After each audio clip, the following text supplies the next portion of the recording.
The Galactic Council chamber hummed with the usual atmosphere of superiority that the elder races wore like ceremonial robes. 7 species had gathered on the orbital station Nexus 7 to witness what they considered a quaint human ritual, the presentation of Earth's cultural artifacts. Stephen clutched the wooden case tightly, his 13-year-old hands trembling slightly as he stood beside his mentor, Pamela Chen, humanity's youngest ambassador to the Council. The katana inside the case had been in his family for 6 generations, passed down from his great-great-great-grandfather, who had forged it in Kyoto centuries ago. "And now," Pamela announced, her voice steady despite the dismissive chittering from the assembled aliens, "we present one of humanity's most revered weapons, a katana, crafted through ancient metallurgical techniques that—" "A weapon?" The Xyloth representative's translator crackled with what could only be laughter. The creature's crystalline body refracted the chamber's light in mocking patterns. "That primitive blade? We have plasma cutters that can slice through starship hulls. What use is sharpened metal?"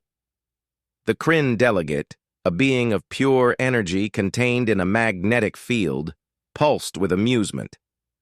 Humans and their attachment to obsolete technology. It's almost endearing. Stephen felt his face flush hot. He'd been warned that the Council looked down on humanity, the newest species to achieve faster-than-light travel, barely a century old in galactic terms. But hearing them mock his family's heirloom, the blade his grandfather had taught him to respect and care for, ignited something fierce in his chest. "May I demonstrate?" Stephen's voice cracked slightly, betraying his age, but his eyes held a determination that made Pamela glance at him with surprise. The Council members exchanged looks that needed no translation. This would be entertaining. "Very well." The Xyloth delegate gestured with a crystalline appendage. "Show us what your ancient weapon can do." Stephen opened the case with practiced reverence. The katana gleamed under the station's artificial lights, a perfect curve of folded steel, the Hammond line visible along its length like frozen lightning.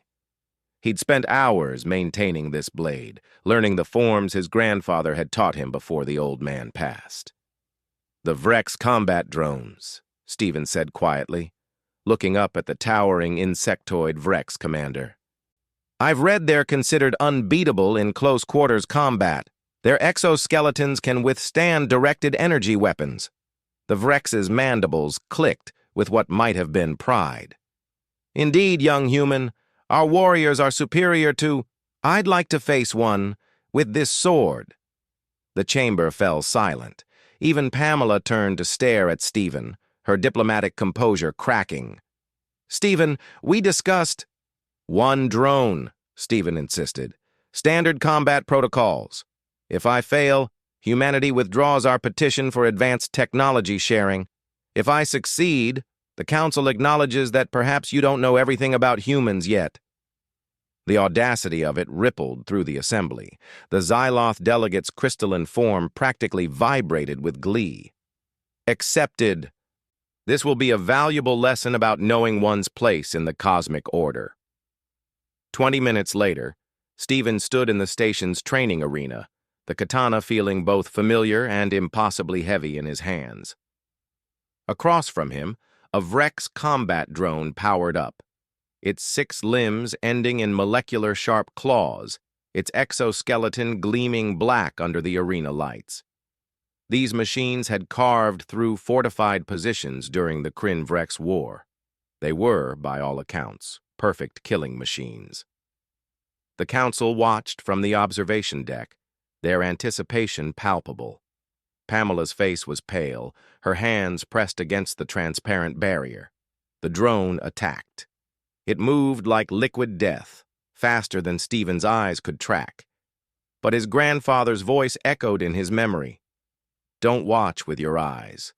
Feel the intention. The sword knows the way." Stephen moved without thinking, his body following patterns drilled through thousands of practice sessions. The katana sang through the air, and he felt the resistance as it met the drone's first strike. Impossibly, the ancient blade didn't shatter. The folded steel, tempered through techniques perfected over centuries, held. The drone recalibrated, its combat algorithms adjusting. It struck again, a blur of lethal precision. Stephen flowed around the attack, his movements small, efficient. Another strike, another parry. The blade hummed. Then Stephen saw it. The opening his grandfather had called Suki, the gap in any defense. The drone was efficient, perfect, programmed with optimal combat patterns. But it was predictable in its perfection. Stephen moved forward, not away.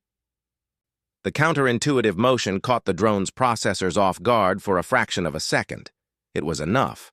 The katana swept up in a classical rising cut, finding the seam where the drone's head unit connected to its thorax. The one weakness in its design, so small that plasma weapons couldn't target it effectively. The blade sliced through synthetic nerve bundles and control circuits like water. The drone froze, then collapsed, sparks dying in its joints.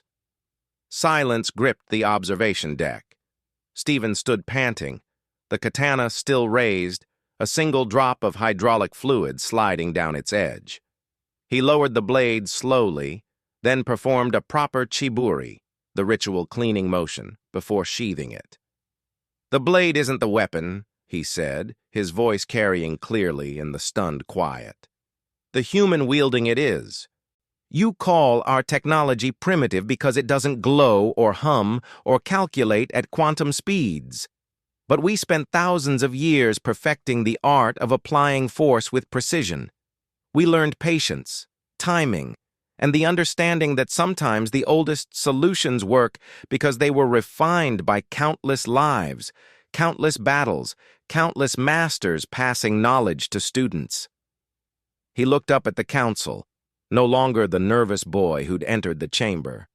"You have better weapons, faster ships, longer lives, but you've forgotten what we humans never had the luxury to forget, that survival isn't about having the best tools.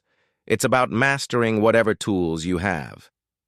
The Xyloth delegate was the first to respond, its crystalline form shifting colors in what Pamela had learned to recognize as deep thought. "Perhaps we have been premature in our assessment." The Kryn energy being pulsed slowly. "The Council recognizes that humanity may have more to offer than we initially calculated."